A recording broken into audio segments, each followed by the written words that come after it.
Yo, so last year we saw one of the most baffling trades in all of sports history when Luka got traded for AD.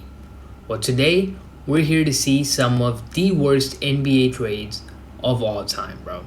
If y'all are new to the channel, consider subscribing, leave a like on the video if you liked it, and yeah, let's check this one out, bro.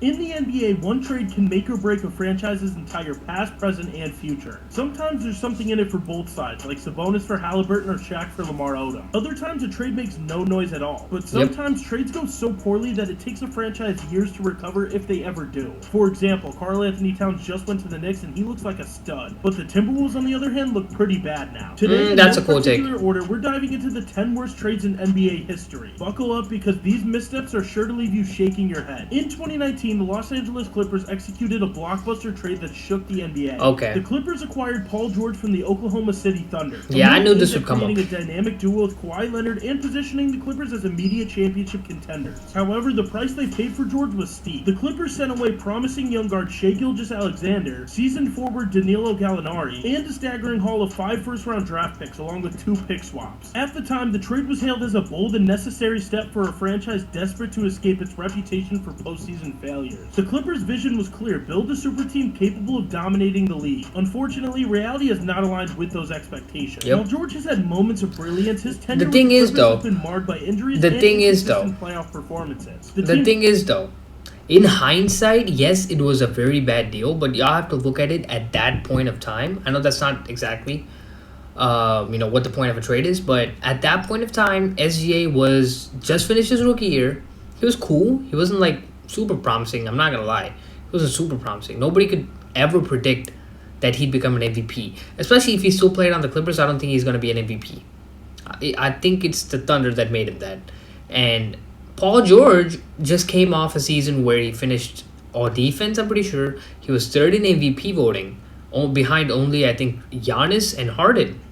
So this was a good trade at the time. I was one of the people who thought this was a good trade. Aspirations have yet to materialize, and their roster has struggled to stay healthy and cohesive. Oh, and PG isn't even there anymore. On the other hand, Shai Gilgeous-Alexander has flourished into one of the NBA's brightest stars. Since joining the Thunder, he has elevated his game to all-NBA level. Yeah, but you really couldn't have known that, bro. Playmaking and leadership. In the 2022-2023 season, SGA emerged as a cornerstone for Oklahoma City. He led a young and talented roster into playoff contention. I'd say OKC got lucky. His ascension has made the Clippers with that one move. Short-sighted. As Gilgeous-Alexander's star continues to rise, the Clippers' gamble serves as a cautionary tale about mortgaging the future for short-term gains. Yeah, what was meant for to sure. For the franchise now looms as one of the most lopsided trades in modern NBA history. But let's move on. I'll agree with that. In 2013, the Brooklyn Nets made a franchise this one I know. Trade for aging stars. Everyone knows they traded for Kevin Garnett and Paul Pierce from the Boston Celtics. This was dumb. They were looking to establish themselves as championship contenders, believing the addition of Garnett and Pierce would provide the veteran leadership and talent needed to compete with the league's elite team. However, the cost of the trade was absolutely... This was a dumb trade.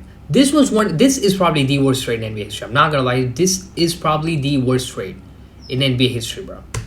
Enormous. The Nets surrendered multiple unprotected first-round picks and the right to swap additional picks, and they did exactly what the Clippers did, mortgaging their long-term future in pursuit of immediate success. Y'all gotta think. Disastrous. Garnett and Pierce were well past their primes. I'm pretty sure they got Tatum, Brown, and other players off of this trade. Ability to elevate the Nets to a championship contention. After just one season together, the experiment fell apart, with Pierce leaving in free agency and Garnett eventually being traded away. Meanwhile, the Nets found themselves mired in mediocrity without the assets to rebuild effectively. On the other side of the trade, bro, the thing is, Nets didn't even learn after what they did. They did the same thing to get Harden, and that bit them in the ass too. Look at where they are now, bro. They're probably the worst team in the NBA that has no future whatsoever. Emerge as the clear winners. Armed with the Nets picks, they selected franchise cornerstones Jaylen Brown and Jason Tatum. Those are 2 players who have since become perennial all-stars and propelled the Celtics back into title contention. The deal not only accelerated Boston's rebuild, this was one of the most dumbest moves I've seen in NBA history. This is probably the worst trade. A stark reminder of the dangers of sacrificing the future for short-term gains. Something that should be a theme of this video. We're going to travel back to 1968 for this next one with Okay. the Philadelphia 76ers. They made the shocking decision to trade Wilt Chamberlain to the Los Angeles Lakers. In return, the 76ers received Jerry Chambers, Archie Clark, and Darryl Imhoff, a package that pales in comparison to the value of one of the most dominant players in NBA history. At the time, Chamberlain was at the peak of his powers. He just led the league in scoring and rebounding while earning the 1967-68 MVP award. The trade was driven by a combination of factors, including Wilt's strained relationship with 76ers management and his desire to play in a larger market. Despite these challenges, the move remains one of the most lopsided trades in NBA history. Yeah, that doesn't make any The Lakers sense. was immediate and profound. He led the team to multiple NBA Finals appearances, forming a formidable duo with Jerry West. And in 1972, he The captained thing the is, though, I did read about Will Chamberlain's career before he joined the Lakers. It was pretty weak.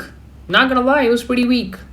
He led them to a lot of finals, but he lost against Bill Russell a lot. Bill Russell locked him down.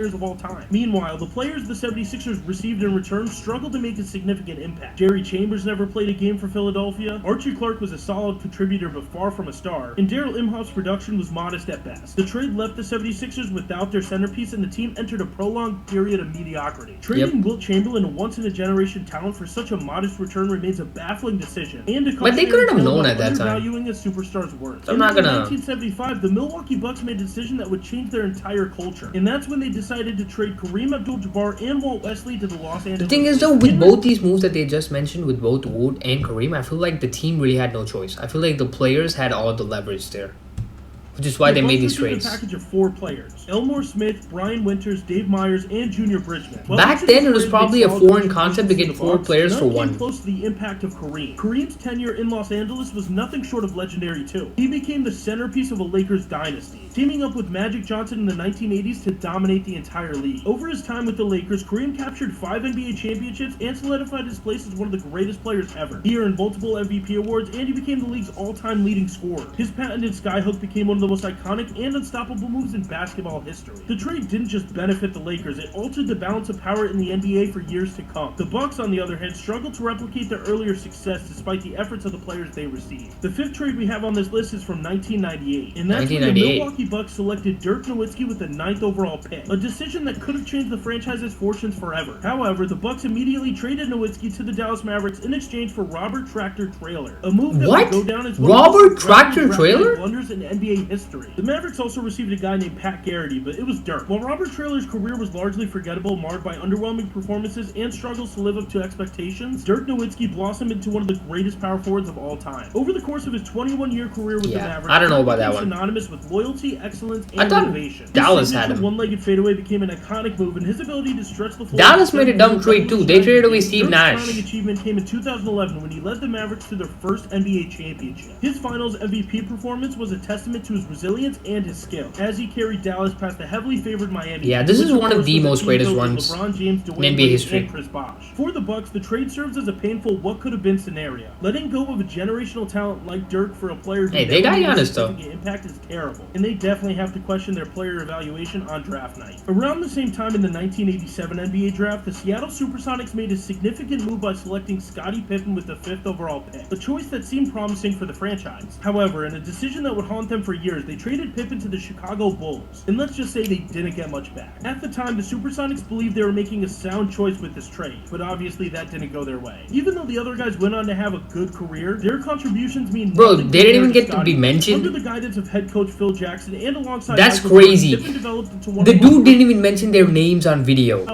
That is crazy.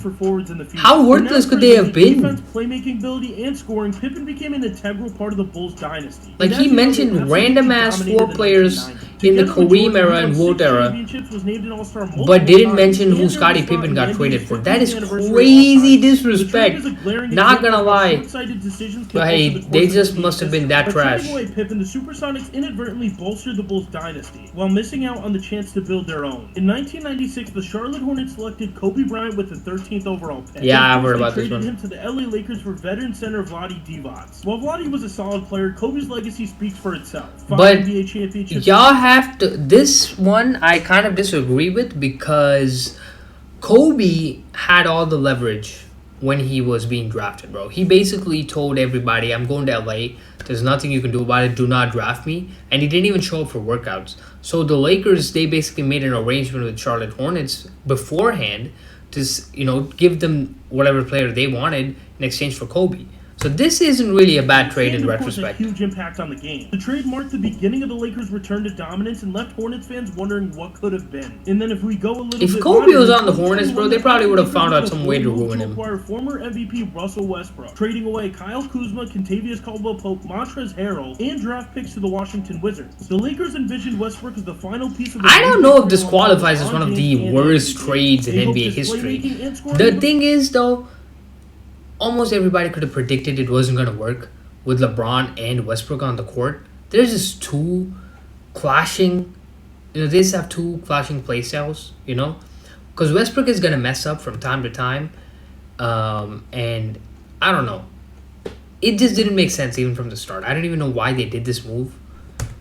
Would bolster their little hope. However, the experiment proved to be a major miscalculation. Westbrook's ball-dominant style and lack of consistency. The thing is, Westbrook was already washed at that point, creating chemistry issues and inefficiencies on both ends of the floor. His turnovers and defensive lapses further compounded the team's struggle. Injuries to James and Davis only exacerbated the situation, and the Lakers missed the playoffs. In the it feels like a dream. Not gonna lie, seeing Westbrook on the Lakers. Players sent to Washington flourished in their new roles. Kuzma emerged as a versatile forward capable of scoring and defending at a high level. Kuzma is ass, bro. Defense and come on. Three-point shooting, while Harrell brought his let's call a spade a spade. The Wizards leveraged the trade to remain. Let's call a spade a spade. Kuzma is ass. What are the other players they traded? Montrezl Harrell, he's out of the league. Who else did he mention? KCP. KCP is what on the Magic now. He's pretty much washed too. Today, but at the time that was a bad trade. I know we're jumping all over the place, but in 1956 the St. Louis Hawks made a terrible decision, and it would have profound consequences for the future of the NBA. The Hawks selected Bill Russell with the second overall pick in the NBA draft, but in a move that many since come to regret, they traded him to the Boston Celtics in exchange for Ed Macauley and Cliff Hagan. At the time, Macauley and Hagan were both accomplished players with impressive resumes. However, what the Hawks failed to foresee was Russell's remarkable potential.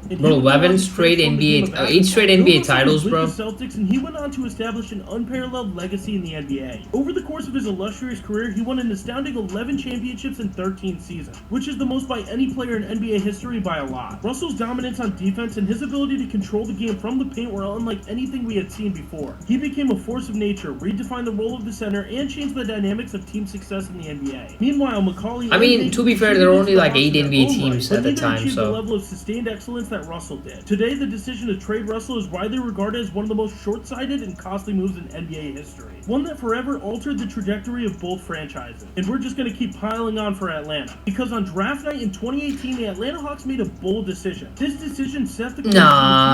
This isn't one of the worst trades. This is one of those win-win trades. Luka Doncic with the 3rd overall pick. But I don't agree with this one. They traded him to the Dallas Mavericks for Trae Young. Yeah, I don't agree with this one, bro. I don't agree with this one. Trae Young's still in Atlanta. Where is Luka right now? Both Young and Doncic were highly touted. Even if he wasn't. Young was known for his scoring ability and playmaking, while Doncic's European success had already made way. Fast forward to the present, and the trade has become one of the most scrutinized in NBA history. It's a win-win trade. Come on, bro. Mark on the Atlanta Hawks, becoming an all-star and a franchise cornerstone, Luka Doncic's rise to superstardom has been nothing short of spectacular. Doncic quickly established himself as one of the league's most dynamic and versatile players, earning multiple All-NBA selections and leading the Mavericks to playoff contention year after year. His ability to score, facilitate, and rebound at elite level has placed him among the best in the game, with a trajectory that suggests greatness for years to come. The Hawks, on the other hand, while enjoying success with Young, may look back on this trade with regret for decades. The decision to part ways with a player of Doncic's caliber is one that will likely haunt the franchise forever, as the gap between the two players continues to widen. And there you have it. I don't know about that. Trades in NBA history. We'll see this year. Obviously, Luka's better than Trae, but I don't think it's one of the worst trades of all time, bro. Come on, that's reaching. Not gonna lie. But yeah, that's gonna be it for the video. Y'all let me know what y'all thought the worst trade was. Maybe something that wasn't mentioned in the video. But yeah, I'll see you guys next time.